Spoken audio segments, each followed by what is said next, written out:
ماں باپ کی خوشنودی دنیا میں باعث دولت ہے اور آخرت میں باعث نجات ہے۔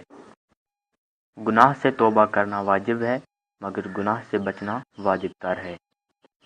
پاک نفس آدمی شہرت میں عورتوں سے زیادہ شرماتا ہے۔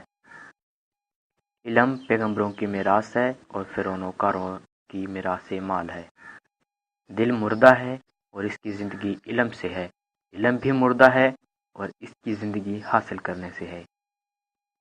جو اللہ کے کاموں میں لگ جاتا ہے، اللہ اس کے کاموں میں لگ جاتا ہے۔ بدبخت ہے وہ شخص جو خود تو مر جائے لیکن اس کا گناہ نہ مرے۔ خبردار، کوئی مسلمان کسی دوسرے مسلمان کو حقیر نہ سمجھے، کیونکہ کم درجے کا مسلمان بھی بسا اوقات خدا کے یہاں بلند درجہ رکھتا ہے۔ وہ علماء حق تعالیٰ کے دشمن ہیں جو عمرہ کے پاس جاتے ہیں، اور وہ عمرہ حق تعالیٰ کے دوست ہیں جو علماء کے پاس آتے ہیں۔ سائل کا حق ہے کہ اسے جواب دیا جائے، اور اچھا جواب دینا اچھے اخلاق کا تقاضا کرتا ہے۔ مومن کو اتنا علم کافی ہے کہ اللہ تعالیٰ سے ڈرتا رہے۔ عورتوں کو سونے کی سرخی اور زعفران کی زردی نے ہلاک کر رکھا ہے۔